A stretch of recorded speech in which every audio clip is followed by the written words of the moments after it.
Hello एमर्स, एक बार पुनः हम लोग आ गए हैं एक नए टॉपिक के साथ जिसका नाम है एक्सक्रिएटरी सिस्टम। तो जैसा कि आप सभी लोग जानते हैं, हम लोगों की जो ये यात्रा है स्टार्ट हुई थी डाइजेस्टिव सिस्टम से। यानी अभी हम क्या कर रहे हैं, बॉडी के अलग अलग सिस्टम्स को पढ़ रहे हैं। तो सबसे पहले हमने डाइजेस्टिव सिस्टम को डील किया, फिर हमने रेस्पिरेटरी सिस्टम को डील किया, उसके बाद फिर हम किसको डील कर लेते हैं, उसके बाद हम अभी जस्ट किसको डील किए हैं, सर्कुलेटरी सिस्टम। और सर्कुलेटरी सिस्टम को डील करने के बाद अब हम पहुंच चुके हैं एक्सक्रिएटरी सिस्टम पे।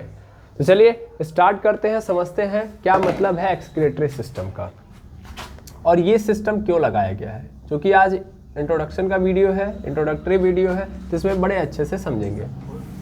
तो एक्सक्रिएटरी सिस्टम हिंदी में इसको क्या बोला जाता है, उत्सर्जन तंत्र। उत्सर्जन तंत्र, ठीक है। अब ये सिस्टम क्यों लगाया गया, जैसा आप सभी लोग जानते हैं कि डाइजेस्टिव सिस्टम, देखो भाई हमारे बॉडी के अंदर हर सिस्टम में का अलग अलग काम है। जैसे डाइजेस्टिव सिस्टम का काम क्या है कि जो खाना हम खाते हैं उस खाने को तोड़ना, उस खाने को तोड़ना और तोड़कर क्या करना, पौष्टिक तत्व निकालना, पौष्टिक तत्व बनाना, पौष्टिक तत्व यानी खाने से पौष्टिक तत्व को निकालना। ऐसे लिख देता हूं मैं, खाने से न्यूट्रिएंट या पौष्टिक तत्वों को निकालना, है ना। ये काम कौन करता है भैया, डाइजेस्टिव सिस्टम, पाचन तंत्र, पाचन तंत्र। इसके बाद दूसरे नंबर का सिस्टम स्टार्ट होता है जिसको हम लोग जानते हैं रेस्पिरेटरी सिस्टम के नाम से। तो रेस्पिरेटरी सिस्टम का काम आप जानते हो सर, रेस्पिरेटरी सिस्टम का काम था रेस्पिरेशन। क्या था, रेस्पिरेशन। अच्छा, इसको आप बोल सकते थे डाइजेस्टिव सिस्टम मतलब काम क्या हो रहा है इसमें, डाइजेशन का, डाइजेशन का। तो रेस्पिरेटरी सिस्टम यानी श्वसन तंत्र में क्या हो रहा है सर, रेस्पिरेशन का। रेस्पिरेशन मतलब कि ऑक्सीजन का ट्रांसपोर्टेशन कराना, है ना।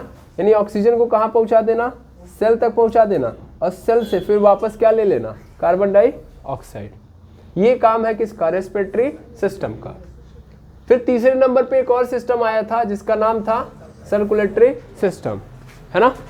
सर्कुलेटरी सिस्टम फिर हमने देखा था, और सर्कुलेटरी सिस्टम में हमने समझा था कि सर्कुलेटरी सिस्टम का काम क्या है, सर्कुलेटरी सिस्टम यानी परिसंचरण तंत्र। तो परिसंचरण तंत्र का काम क्या है भैया, सर्कुलेशन, किसी भी चीज का परिवहन कराना, है ना। किसी भी पदार्थ का परिवहन कराना, गैसेस का परिवहन कराना। दैट मींस सीधा सीधा इसमें परिवहन का काम होता है। परिवहन, एक जगह से दूसरे जगह ले जाया और ले आया जाता है ना। ये काम होता है सर्कुलेटरी सिस्टम का और सर्कुलेशन का। तो वैसे ही एक्सक्रिएटरी सिस्टम में इसका भी कुछ काम होगा। तो जैसे डाइजेस्टिव सिस्टम का काम है डाइजेशन, रेस्पिरेटरी सिस्टम का काम है रेस्पिरेशन, सर्कुलेटरी सिस्टम का काम है सर्कुलेशन, वैसे एक्सक्रिएटरी सिस्टम का भी काम है एक्सक्रिएशन। एक्सक्रिएशन, एक्सक्रिएशन मतलब बाहर निकालना, एक्सक्रिएट करना, एक्सक्रिएट मतलब बाहर निकालना, याद रखेंगे, बाहर निकालना। अब क्या बाहर निकालना, वेस्ट मटेरियल को, वेस्ट मटेरियल यानी हिंदी में बोलते हैं अपशिष्ट पदार्थ। तो अपशिष्ट पदार्थों को बॉडी से बाहर निकालना, ये काम है एक्सक्रिएटरी सिस्टम का, है ना। क्या काम है, एक्सक्रिएटरी सिस्टम क्या करता है, अगर आपसे कोई पूछे तो एक लाइन में क्या बताओगे सर, वेस्ट मटेरियल को बाहर निकालता है या अलग करता है। एक्सक्रीट का मतलब बाहर निकालना, और एक्चुअल में यहीं पे लिख दीजिएगा अलग भी करना। तो अलग करना या बाहर निकालना। अलग कहाँ करना, बॉडी ऑर्गन से, किसी भी ऑर्गन से खराब पदार्थ को हटा देना या निकाल देना या अलग कर देना। ये काम किसका है, एक्सक्रिएटरी सिस्टम का। अब प्रश्न ये उठता है कि ये वेस्ट मटेरियल आया कहाँ से, है ना। वेस्ट मटेरियल कहाँ से आया, तो पहले इधर जाओ यार। आपने खाना खाया, खाने से क्या मिला, न्यूट्रिएंट मिला। क्या पूरा का पूरा खाना तब्दील हो गया था न्यूट्रिएंट में, नहीं, पूरा का पूरा खाना तब्दील नहीं हुआ था। क्लियर है?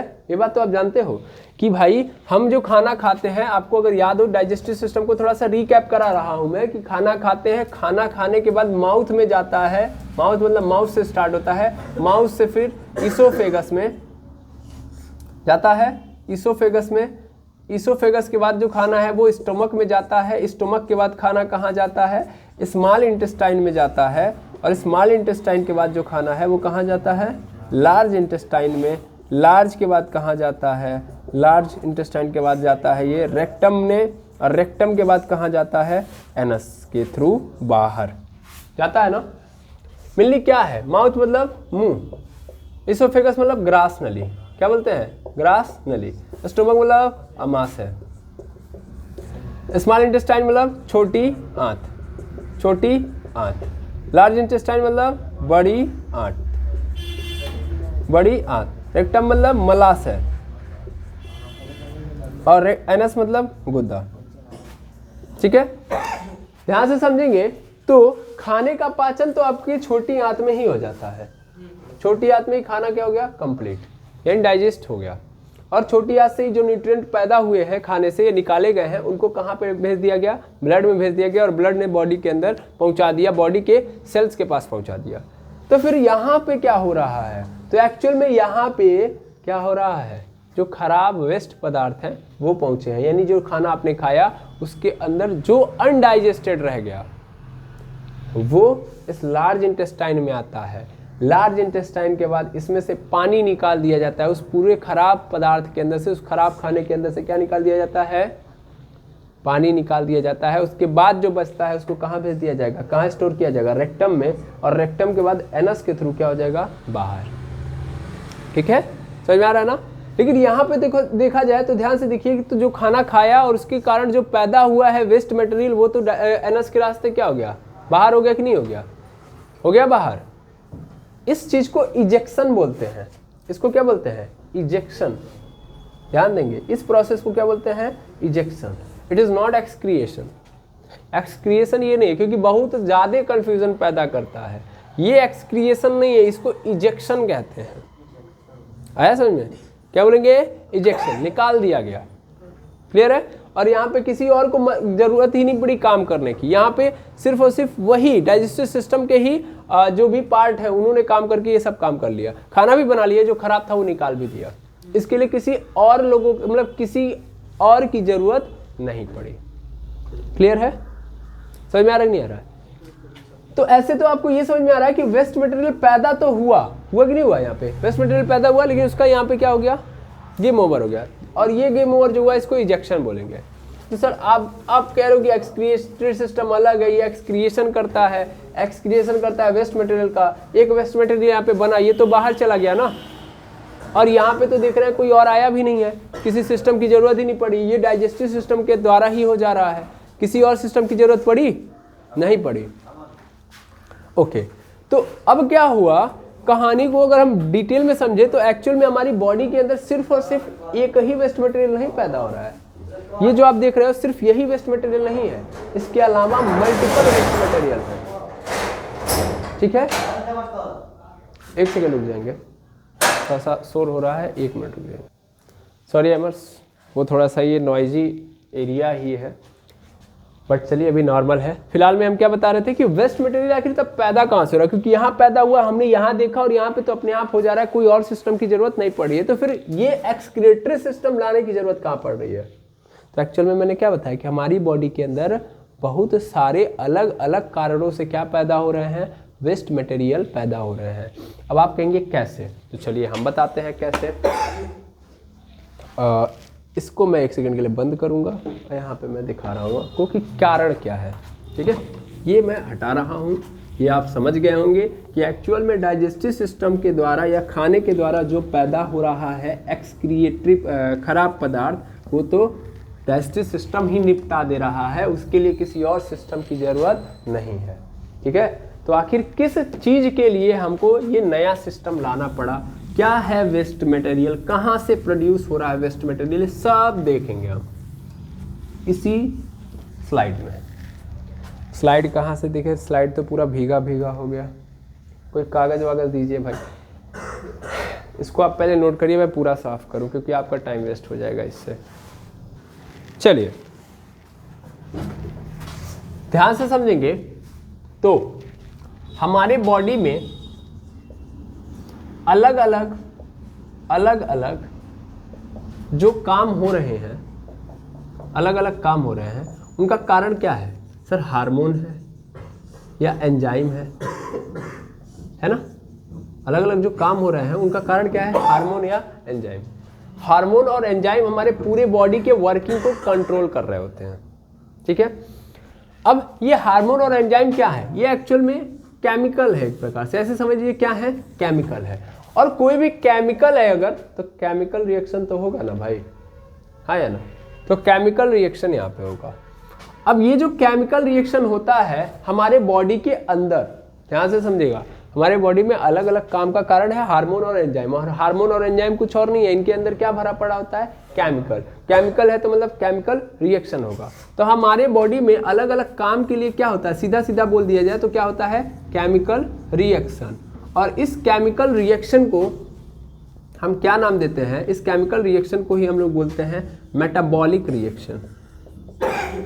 Metabolic reaction.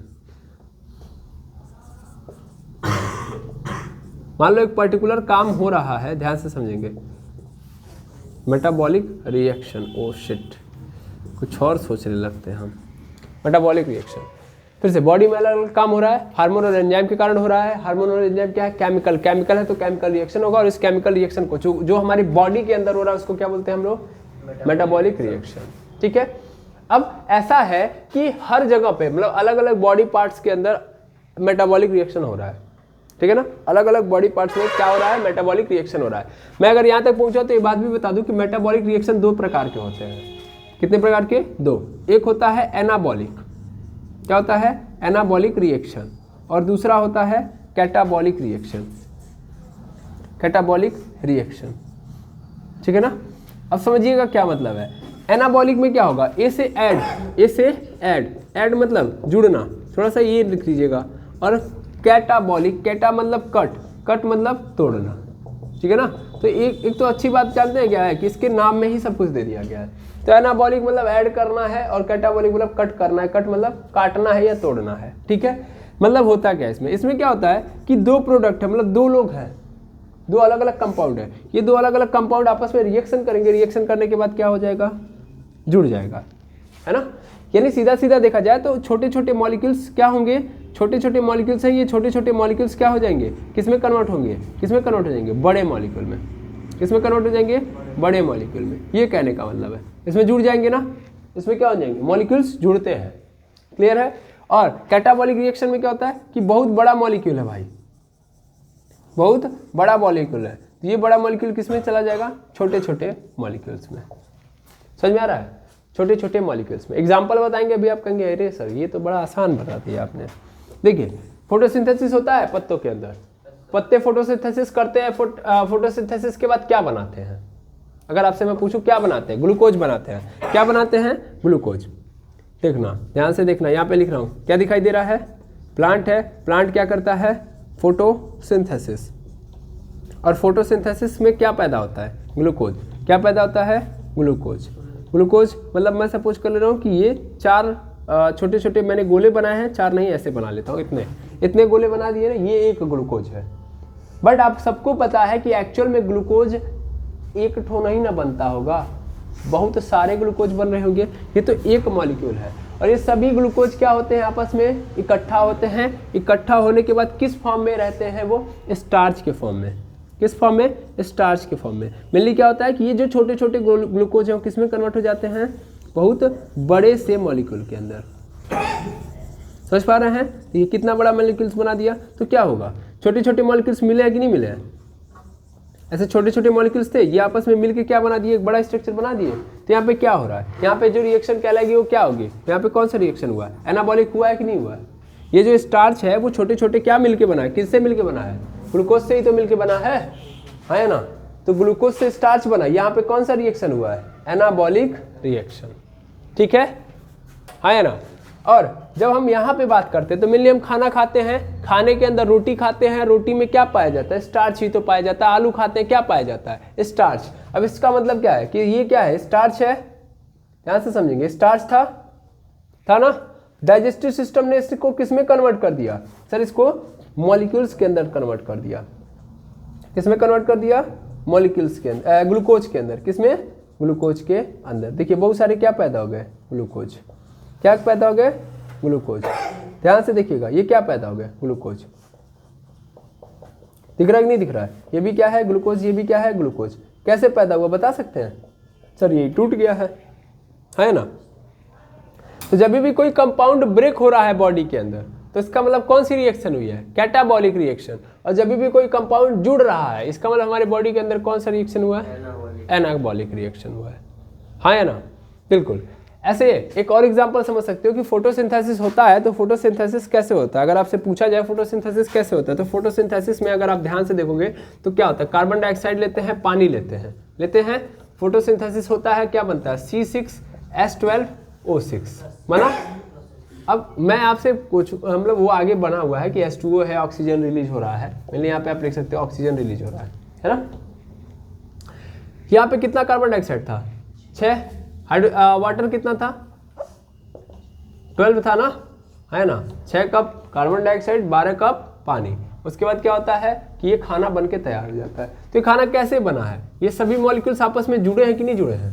यहाँ पे छोटे छोटे मॉलिक्यूल्स रहेंगे, है ना। ये छोटे छोटे मॉलिक्यूल्स आपस में क्या हो गए? जुड़ के ये बना है। जैसे अगर मैं एक कार्बन डाइऑक्साइड का स्ट्रक्चर देखूं तो मेरे लिए एक कार्बन डाइऑक्साइड का ऐसा स्ट्रक्चर होगा। ध्यान देंगे, यहाँ पे C ले लीजिए, यहाँ पे डबल बॉन्ड O, यहाँ पे डबल बॉन्ड O, ऐसे होगा। ऐसे H2O का अगर देखोगे तो क्या होगा? OHH। कितना छोटा मॉलिक्यूल है ना, इतना छोटा, लेकिन इसका स्ट्रक्चर बनाएंगे तो क्या होगा? बहुत बड़ा आएगा बहुत बड़ा। अरे है ना, बोलो। बहुत सारा यहाँ पे नजर आएगा आपको, समझ पा रहे ना। तो बहुत बड़ा मॉलिक्यूल हो गया। क्या छोटे छोटे मॉलिक्यूल्स बन के मिलके बड़ा मॉलिक्यूल बना है? तो यहाँ पे कैसा रिएक्शन हुआ है? एनाबॉलिक हुआ है। कैसा रिएक्शन हुआ है? एनाबॉलिक रिएक्शन हुआ है। अब कैटाबॉलिक की बात अगर कर दी जाए तो आप ध्यान देंगे, वो भी देख लीजिए। कैटाबॉलिक कब होता है? जब ये हमारा ग्लूकोज है, ध्यान से समझेंगे, ग्लूकोज यानी C6H12O6 है ना। इसके पास किसको भेज देंगे हम? ऑक्सीजन को। किसको भेज देंगे? ऑक्सीजन को। तो ये किस में कन्वर्ट हो जाता है? किस में कन्वर्ट हो जाता है बाबू? ATP में, और उसके साथ साथ कार्बन डाइऑक्साइड। ये टूट गया ना, बहुत बड़ा मॉलिक्यूल था, टूट गया बहुत छोटे में। तो यहाँ पे कैसा रिएक्शन हुआ? कैटाबॉलिक। समझ में आ रहा नहीं आ रहा है? तो एनाबॉलिक और कैटाबॉलिक समझ गए। बड़े मॉलिक्यूल्स छोटे में चले जाए तो इसका मतलब कैटाबॉलिक, छोटे मॉलिक्यूल बड़े में चले गए एनाबॉलिक। आए समझ में? इस तरीके से हमारे बॉडी के अंदर कोई भी काम हो रहा होता है। ये हमने काम ही तो बताए हैं। सेल के अंदर ऊर्जा कैसे बनती है? इस तरीके से। क्या कर रहा होता है? कौन सा रिएक्शन हो रहा है? Catabolic reaction. हो रहा है कि नहीं हो रहा है? मैंने आपको रेस्पिरेशन में भी बताया है ना। फोटोसिंथेसिस हो रहा है तो फोटोसिंथेसिस कैसा रिएक्शन है? सर एनाबॉलिक रिएक्शन है। कैसा रिएक्शन है? एनाबॉलिक। ग्लूकोज का स्टार्च में चले जाना या ग्लूकोज का स्टार्च में कन्वर्ट होना कैसा रिएक्शन है? एनाबॉलिक। यहाँ पे क्या हो रहा है? एनाबॉलिक हो रहा है ना। ग्लूकोज छोटा मॉलिक्यूल है, स्टार्च बना दिया बड़ा मॉलिक्यूल, तो एनाबॉलिक। अच्छा, उसके बाद फिर देखो, स्टार्च का ग्लूकोज में कन्वर्ट हो जाना, स्टार्च का ग्लूकोज में कन्वर्ट हो जाना डाइजेस्टिव सिस्टम के द्वारा। ये कहाँ पे, ये कौन सा रिएक्शन यहाँ पे किया गया होगा? कैटाबॉलिक। क्या क्लियर है? है ना। ये बहुत इंपॉर्टेंट बात है। तो इस तरीके से हमारे बॉडी के अंदर क्या होते हैं? ऐसे बहुत सारे रिएक्शन हो रहे होते हैं। ये तो एक रिएक्शन मैंने बताया, ऐसे कितने रिएक्शन हो रहे होंगे? बहुत ज्यादा, मल्टीपल संख्या में, है ना। और ये पूरे मेटाबॉलिज्म को, मतलब ये तो मैंने बताया ये हमारे बॉडी के किसी एक अंग में हो रहा होगा या एक जगह पे हो रहा होगा ऐसा, ठीक है। तो ऐसे तो बहुत सारे मल्टीपल मेटाबॉलिक रिएक्शन है। यहाँ भी हो रहा है मेटाबॉलिक रिएक्शन, यहाँ भी हो रहा है, यहाँ भी हो रहा है। ऐसे मैं जस्ट बता रहा हूँ, यहाँ भी हो रहा है, यहाँ भी हो रहा है, यहाँ भी हो रहा है, यहाँ भी हो रहा है, यहाँ भी हो रहा है, यहाँ भी हो रहा है। तो पूरे बॉडी में हो रहा है ना मेटाबॉलिक रिएक्शन। और इस पूरे बॉडी के अंदर के मेटाबॉलिक रिएक्शन को अगर मैं मिला दूँ तब इसी को हम क्या बोलते हैं? मेटाबॉलिज्म बोलते हैं। क्या बोलते हैं? मेटाबॉलिज्म बोलते हैं। आया समझ में? मेटाबॉलिज्म मतलब पूरे बॉडी के अंदर जो मेटाबॉलिक रिएक्शन होते हैं उन्हीं को क्या बोलते हैं? मेटाबॉलिज्म बोलते हैं। उपापचय। क्या बोलते हैं?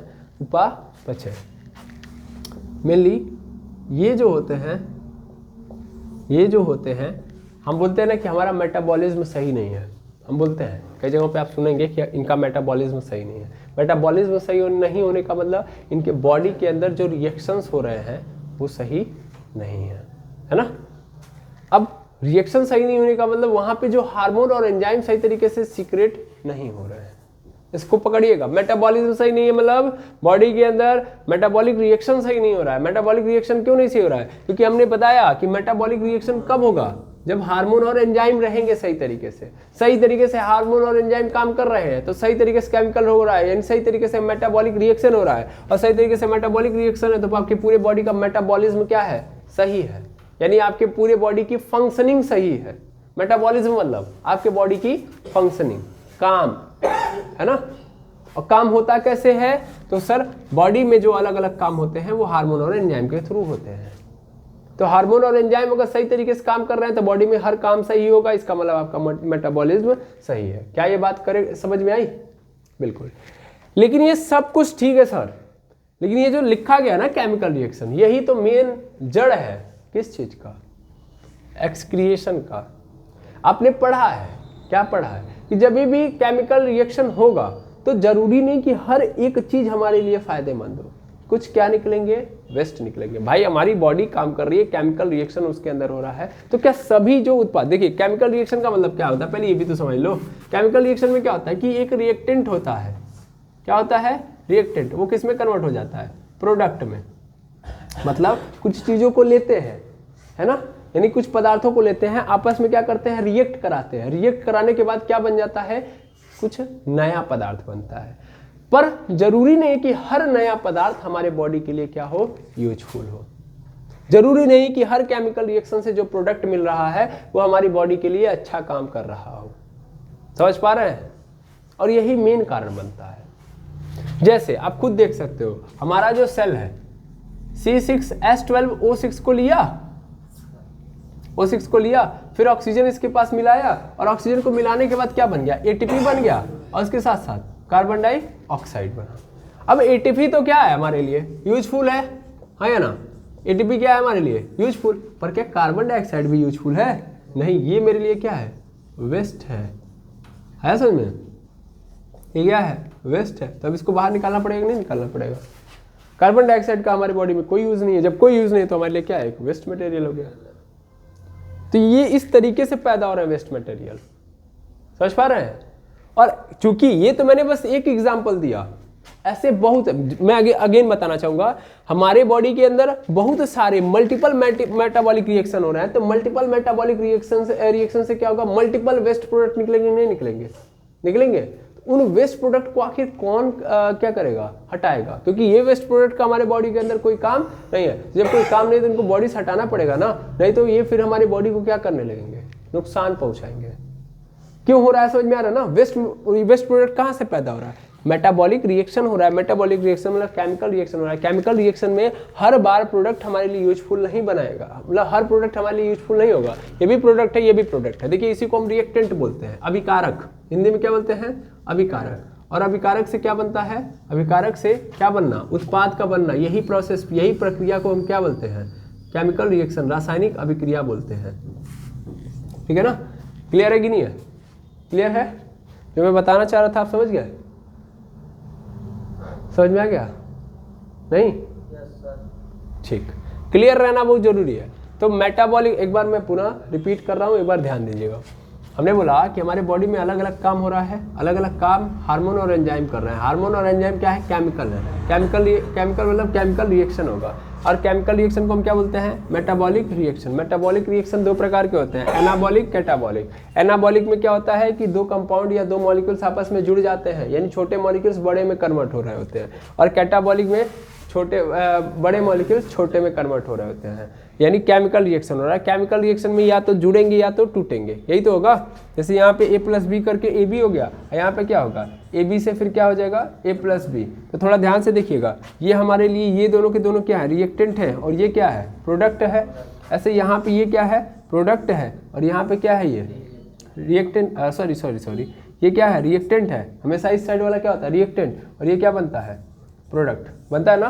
तो मैंने क्या अभी जस्ट बताया कि जैसे अगर मैं देखूं यहाँ भी प्रोडक्ट बना है, यहाँ पे देखिए सेल के अंदर होता है ना, ग्लूकोज लिया, ऑक्सीजन लिया, उसके बाद क्या हो गया, जब कंबाइन करेंगे तो एटीपी बनेगा कार्बन डाइऑक्साइड, यानी यहाँ भी तो प्रोडक्ट बना। प्रोडक्ट क्या बना, मेरे ये रिएक्टेंट है, ये प्रोडक्ट है, एटीपी और कार्बन डाइऑक्साइड। क्या दोनों यूजफुल हैं? नहीं। एटीपी यूजफुल है, कार्बन डाइऑक्साइड हमारे लिए यूजफुल नहीं है, तो क्या बन गया, वेस्ट मटेरियल बन गया। और ये तो मैंने एक एग्जाम्पल लिया, ऐसे 75 करोड़ों, क्या बोल रहे होंगे, 75 बोला करोड़ों बोला, दोनों बोल रहे हो, नहीं 75,473 ऐसे काम हो रहे होंगे, समझ में आ रहा है? ऐसे 75,473 मेटाबॉलिक रिएक्शन हो रहे होंगे। तो क्या हर मेटाबॉलिक रिएक्शन से, हर केमिकल रिएक्शन से सही प्रोडक्ट निकलेगा? नहीं। ये तो एक से ही पता चल गया कि सर यहाँ से वेस्ट मटेरियल निकल रहा है, वैसे बहुत सारे होंगे और बहुत से वेस्ट प्रोडक्ट निकल रहे हैं। तो उन वेस्ट प्रोडक्ट को आखिर हमको बॉडी से बाहर निकालना पड़ेगा ना, नहीं तो वो हमारे बॉडी को क्या पहुँचाएंगे, नुकसान पहुँचाएंगे। और हमारे पूरे बॉडी के अंदर जितने भी मेटाबॉलिक रिएक्शन है उन सबको मिला दिया जाए तो उसी को हम क्या बोलेंगे, मेटाबॉलिज्म कहेंगे। समझ में आ रहा है? तो अगर हम चाहते हैं कि हमारा मेटाबॉलिज्म सही रहे, मेटाबॉलिज्म सही रहे, तो हमें अपने मेटाबॉलिक रिएक्शन को सही करना पड़ेगा। मेटाबॉलिक रिएक्शन करने के लिए सबसे इंपॉर्टेंट चीज़ क्या है कि कार्बन डाइऑक्साइड को, मतलब मेनली वेस्ट मटेरियल को हटाना पड़ेगा। नहीं तो आप वेस्ट मटेरियल नहीं हटाओगे तो जैसे कार्बन डाइऑक्साइड है वो उसी सेल के अंदर अगर नहीं हटा तो उसी सेल में भर जाएगा। जब भर जाएगा तो सेल की एफिशिएंसी को क्या कर देगा, कम कर देगा। अगली बार इस ग्लूकोज से एटीपी जो बनेगा उसकी संख्या क्या हो जाएगी, कम हो जाएगी। समझ में आ रहा ना? तो हार्मफुल मटेरियल हमारे लिए नहीं नुकसान पहुंचाते हैं, हार्मफुल मटेरियल या वेस्ट मटेरियल, इसलिए इनको बॉडी से बाहर निकालना पड़ेगा। इसके लिए क्या बनाया गया है, एक्सक्रीटरी सिस्टम। ठीक है, तो पहले आप इतना नोट कर लेंगे, नोट करने के बाद हम आगे बढ़ेंगे।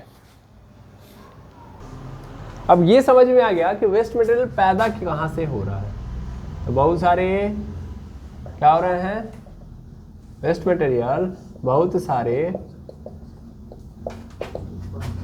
क्या मेटाबॉलिक रिएक्शन के दौरान पैदा होते हैं। ठीक है, ठीक है, ठीक है, ठीक है, ठीक है, ठीक है, ठीक है। अब वेस्ट मटेरियल की अगर हम पूरी कैटेगरी बनाएं, हमारे बॉडी के अंदर बहुत सारे क्या पैदा हो रहे हैं, वेस्ट मटेरियल पैदा हो रहे हैं। तो अगर हम उनकी कैटेगरी बनाएं तो मेजर तौर पे मैं 3 से 4 पार्ट में डिवाइड कर सकता हूँ। सबसे पहला हमारा आपका सबका फेवरेट, जानते हैं क्या, कार्बन डाइऑक्साइड, है ना, कार्बन डाइऑक्साइड। ये भी हमारे बॉडी का क्या है, वेस्ट मटेरियल तो है, हाँ ना। अच्छा, इसके अलावा एक आपके सामने नजर आएगा, उसका नाम है, आप जानते हो इसको, स्वेट मतलब पसीना। ये भी तो बाहर निकल के आता है, हाँ या ना। स्वेट यानी पसीना। पसीना जो है कहाँ, हमारी बॉडी से बाहर आता ही नहीं होता है, तो वो भी तो एक्सक्रिएट हो रहा है, हाँ या ना। तो ये भी वेस्ट मटेरियल है। क्यों वेस्ट मटेरियल भी समझा जाएगा। तीसरा जो देखा जाए तो वो है most important, nitrogenous base. Nitrogenous base, इसको लिख दे रहा हूँ मैं, नाइट्रोजीनियस बेस, नाइट्रोजीनियस बेस। और चौथे नंबर पे चले जाइए तो वो है क्रिएटिनाइन फॉस्फेट। ठीक है, ध्यान रखिए। तो carbon dioxide, sweat, nitrogenous base and creatinine phosphate, ये 4 मेजर वेस्ट मटेरियल है हमारी बॉडी के अंदर। कार्बन डाइऑक्साइड कहाँ से पैदा होता है, तो सीधी बात है वो कहाँ से पैदा होता है, जब हमारा सेल जो है C6H12O6 को ब्रेक डाउन करता है। किसकी उपस्थिति में, ऑक्सीजन की उपस्थिति में, ऑक्सीजन के प्रेजेंस में। जब ये C6H12O6 को क्या करता है, ब्रेक करता है, तो ATP बनता है, उसके साथ साथ क्या बनता है, कार्बन डाइऑक्साइड। ATP तो कुछ यूजफुल कुछ नहीं, यही तो मेन है ना, यूजफुल है। ये एनर्जी मिल गई हमको, यहाँ से एनर्जी पैदा हुई और ये एनर्जी है ATP और मिल गई। लेकिन कार्बन डाइऑक्साइड क्या हमारे लिए वेस्ट मटेरियल है, आई बस में। और इसका निस्तारण कौन करता है, इसका निस्तारण रेस्पिरेटरी सिस्टम ने पिछले क्लास में कर लिया, पिछले वाले सिस्टम में ही कर लिया था, है ना। यानी कार्बन डाइऑक्साइड का निस्तारण करने के लिए कौन है, लंग्स है। कौन है, लंग्स है। तो अगर आपसे बोल दे कि कौन सा एक्सक्रिएटरी ऑर्गन है जो कार्बन डाइऑक्साइड जैसे वेस्ट मटेरियल का क्या करता है, निस्तारण करता है, हमारे बॉडी से बाहर निकालता है, तो उसका नाम है लंग्स।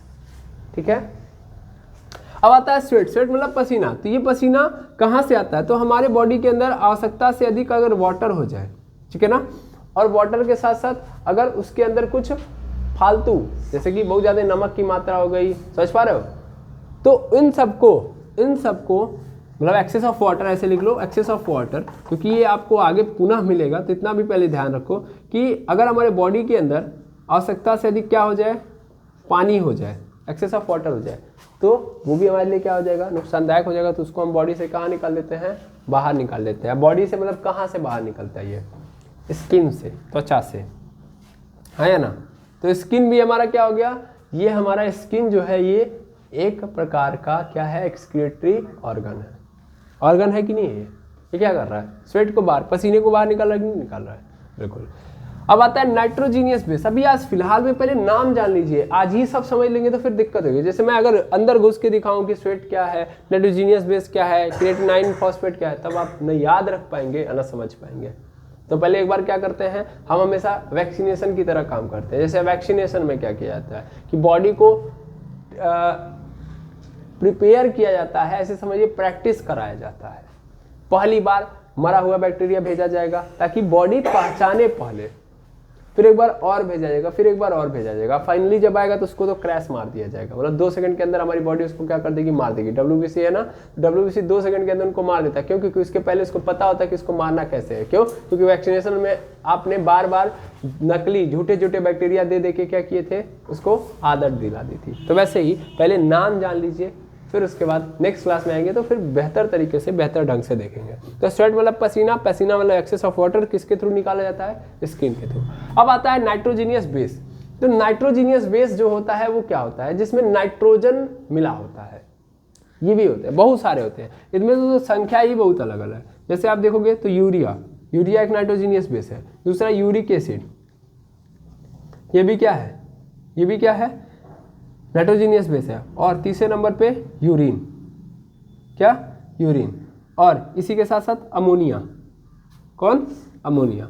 ये 4 देख रहे हैं, ये चारों क्या हैं, ये चारों के चारों एक्चुअल में नाइट्रोजीनियस बेस है। Ammonia, urea, uric acid, urine, ये सब के सब 4 नाइट्रोजीनियस बेस है। और इन नाइट्रोजीनियस बेस को बॉडी से बाहर कौन निकालता है, तो मेनली 2 लोग मिल के निकालते हैं। 2 लोग मिल के, कौन कौन? एक तो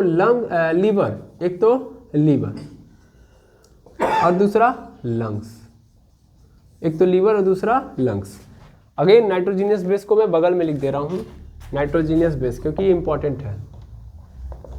नाइट्रोजीनियस बेस, और हमको इसके बारे में ज़्यादा ही स्टडी करनी है, इसलिए मैं कह रहा हूँ कि इसको थोड़ा ध्यान से समझिएगा, थोड़ा ज़्यादा ही इज्जत दीजिएगा। नाइट्रोजीनियस बेस, पहला अमोनिया, दूसरा यूरिया, तीसरा यूरिक एसिड और चौथा यूरिन। ठीक है, यूरिन। ठीक है, ये 4 आपको नाइट्रोजीनियस बेस के अंदर मिलेंगे। जैसा आप जानते हो कि अमोनिया से यूरिया या यूरिक एसिड में कन्वर्ट करता है लीवर। कौन? लीवर। अमोनिया को यूरिया और यूरिक एसिड, क्योंकि अमोनिया बहुत ही विषैली गैस है, ऐसे समझ लो, हमारे बॉडी के अंदर प्रोड्यूस होती है, बहुत टॉक्सिक होती है। अगर उसको बॉडी के अंदर रहने दिया जाए तो हम 2 दिन भी नहीं लगेंगे, हमारा गेम ओवर हो जाएगा। 2 से 3 दिन मैक्सिमम लगेंगे अगर आपने किसी भी तरीके से इनको बाहर नहीं निकाला, क्योंकि बहुत विषैली गैस होती हैं, पूरे ब्लड वेसल्स को ही जाम कर देती हैं, ब्लॉक कर देती हैं। समझ पा रहे हैं? हार्ट अटैक तो 2 सेकंड के लिए आएगा और पूरा शरीर हमारा जहरीला बन जाएगा, वो अलग। तो लीवर हमारा जो है बेचारा, वो अमोनिया को यूरिया में और यूरिक एसिड में कन्वर्ट कर रहा होता है। ठीक है, फिर जो हमारा किडनी है वो इन लोगों को किस में कन्वर्ट करता है, यूरिन में, और यूरिन के रास्ते क्या कर देता है, यूरिन के अंदर कन्वर्ट करके बॉडी से बाहर कर देता है। समझ पा रहे हैं? तो मेनली किडनी बड़ा इंपॉर्टेंट रोल निभाता है यहाँ पे, इन सबको बाहर निकालने से। यूरिन और कुछ नहीं है, ये आप जानते हैं, मूत्र यानी पेशाब, तो बोलते हैं ना, ये एक्चुअल में यही है। ठीक है, तो ये जितना भी टॉक्सिक है, जैसे अमोनिया, यूरिया, यूरिक एसिड, ये सब पेशाब के रास्ते क्या हो जाते हैं, बाहर हो जाते हैं। ये कौन कराता है, तो लीवर और किडनी मिलके। ओके, लीवर और किडनी मिलके। अब आता है क्रिएटिनाइन फॉस्फेट। तो ये कहाँ से पैदा होता है, तो एक्चुअल में बोन्स और मसल्स के थ्रू पैदा होता है।